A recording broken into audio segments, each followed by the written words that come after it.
خبروں کے سلسلے کو آگے بڑھاتے ہوئے وہ خبر شامل کرتے ہیں کوٹ ادو کے علاقہ ڈیرہ دین پناہ چک نمبر 522 TDA کے غریب مظلوم گھرانے کی تعلیم حاصل کرنے والی لڑکیوں پر بااثر رنداوا گھرانے نے اللہ تعالیٰ کی زمین تنگ کر دی۔ ان کے ظلم سے تنگ آ کر ان غریب مظلوم لوگوں نے اپنا گھر اور زمین فروخت کر دی، لیکن ظلم ختم نہ ہوا۔ آج ان مظلوم بچیوں رمشا اور عدیلہ کو اکیڈمی نہ جانے دیا، ان کا حکم نہ مانا تو ستم در ستم بڑھ گئے۔ مزید اس پر رپورٹ کریں گے ہمارے نمائندہ باقر حسین۔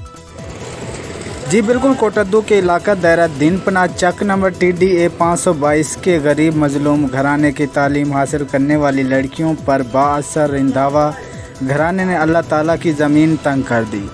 ان کے ظلم سے تنگ آ کر ان غریب مظلوم لوگوں نے اپنا گھر اور زمین فروخت کر دی، لیکن ظالم ظلم ختم نہ ہوا۔ آج ان مظلوم بچوں رمشا اور عدیلہ کو اکیڈمی نہ جانے دیا، ان کا حکم نہ مانا تو ستم در ستم بڑھ گئے۔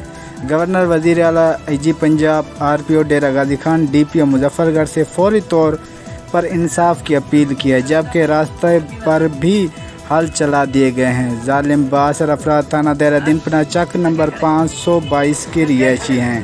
متاثرہ شازیہ پروین، کونسر مئی، رمشا، عدیلہ اور ذوالفقار نے میڈیا آفس آ کر اپنے ساتھ کیے گئے ظلم زیادتی کی داستان سنائی، میڈیا کے توسط سے فی الفور کارروائی کا مطالبہ کیا ہے۔ بااثر ملزمان کے خلاف فوری طور تھانہ دائرہ دین پناہ میں درخواست دی گئی۔ بااثر ملزمان لیاقت، بشارت، نزاکت اور ندیم رنداوا وغیرہ جو بدمعاشی گنڈے قسم کے چھٹے ہوئے ہیں، اوباش قسم کے افراد ہیں۔ ان بااثر ملزمان کی وجہ سے مظلوم خاندان کی نوجوان لڑکیاں اپنی عزت و جان کا خطرہ میں ہیں۔ ان بااثر ملزمان کے خلاف بھرپور قانونی کارروائی کا مطالبہ کیا ہے، استدعا کی گئی ہے۔ جی